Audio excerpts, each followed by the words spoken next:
principal qui a été à l'origine de cette éruption qui a barré la route Goma Mangabo, du côté de Kibati. Mais après éruption, on devrait suivre ce qui devrait venir.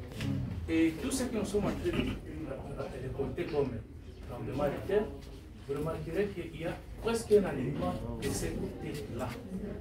C'est-à-dire les épicentres de toutes les vibrations qu'on a actuellement se retrouvent entre l'aéroport international de Goma et la ville de Gisenyi. Et comme on peut le voir, il y a certains tremblements de terre aussi qui se retrouvent au niveau du lac Kivu. Et ce qui nous fait maintenant beaucoup de questions. Quand on a essayé de faire une petite statistique, les jours de l'éruption, on avait, juste après l'éruption, on a récolté 48 tremblements de terre tectoniques. Hier, dimanche, toute la journée, nous sommes arrivés à 97. Et aujourd'hui, depuis le matin jusqu'à maintenant, nous sommes déjà au-delà des 57 tremblements de terre.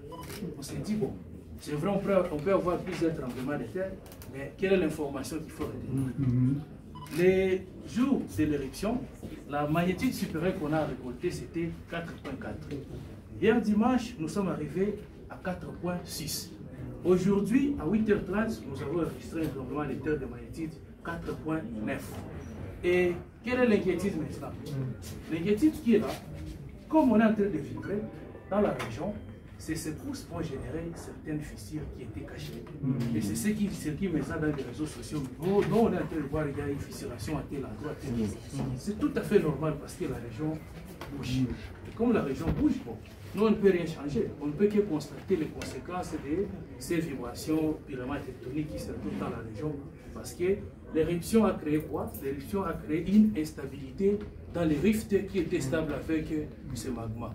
Comme ce magma s'était vidé de la chambre magmatique, c'est-à-dire le volcan qui est un édifice stable, aujourd'hui, il faut que la nature retrouve sa stabilité. Et pour retrouver cette stabilité, il faut bouger.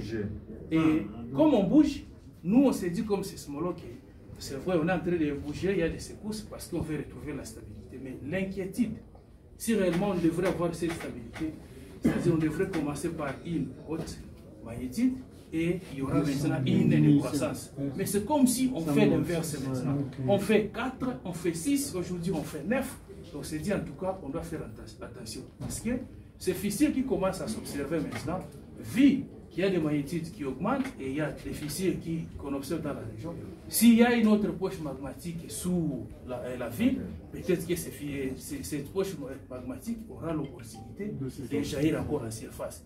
Et c'est ça qui nous fait maintenant, qui nous fait peur. Quel est le pourcentage de risque que la poche puisse... Le pourcentage de risque. Le pourcentage pour qu'une autre poche puisse jaillir. Présentement, il faut que cette poche d'abord existe. Pourquoi? Parce que le volcan a vidé quelque chose. Or, parmi les modèles des éruptions qu'on a observées dans le temps, chaque fois qu'il y a éruption au volcan Nyiragongo, il y a toujours une dalle qui est au-dessus, qui colmate. Et la fin de l'éruption, il faudra que cette dalle-là puisse se dissoudre. Voilà. Et comme on n'est pas encore arrivé à ce temps, et à ce moment-là, on s'est dit clairement, on doit faire toujours attention. Il y a encore quelque chose qui reste là-bas. Il y a une équipe de l'OVG qui est partie au volcan et ils ont survolé. Ils voulaient aller voir si réellement la dalle existe encore, afin de comprendre où est-ce que nous sommes en train de partir.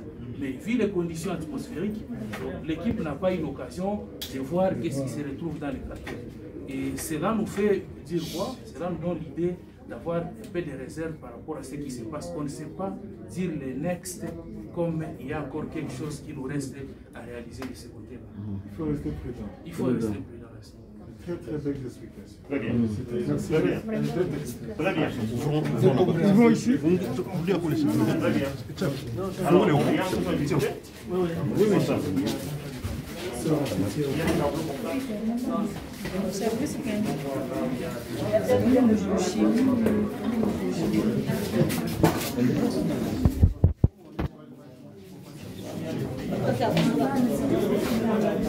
La famille zone rouge. Voilà. Comme on peut le voir ici, vous voyez que cette ligne, ça c'est la limite entre la RDC et le Rwanda. Et depuis le soir, c'est-à-dire vers 23h jusqu'au petit matin, vous remarquerez que la majorité des séismes ont une tendance de migrer de ces côtés-ci. C'est comme ça qu'on vous dit à Guissé, il y a déjà fracturation. Oui, on a vu ça. Parce que tous ces gros séismes, comme celui-là qui a, je crois, aux environs de 4,9, quand vous vibrez à côté des séismes de 4,9, facilement les routes et les maisons mal construites sont facilement scellées. Alors que ce que nous avons ici, je crois juste quand la délégation venait, vous avez vibré, c'est avec celui-là. Oui, celui-là qui est là. Ouais. On est là. 4 points, on a à côté de l'hôtel, j'ai tapé à la conférence, à me rappeler pour venir. À côté de l'hôtel. Réellement, vous remarquerez que c'est presque vraiment toute la région qui est sollicitée. Et comme la région est sollicitée, ce sont maintenant ces faiblesses, c'est-à-dire ces fractures qui se retrouvent par-ci, par-là, qui vont aussi céder. Il existe une notion de résistance des matériaux.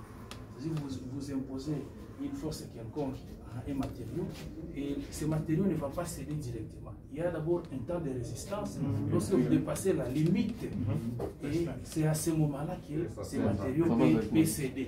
Et une fois que ces matériaux cèdent, il y aura d'autres fractures secondaires qui seront générées. Et c'est ça ce que nous sommes en train de voir. Dans les points chaussés. On a compris, ce n'est pas la même zone que là où nous sommes venus. En tout cas, merci beaucoup. Oui, Très bien, merci, c'est bon. Merci. Oui, c'est vrai. Alors, on peut voir la face là-bas?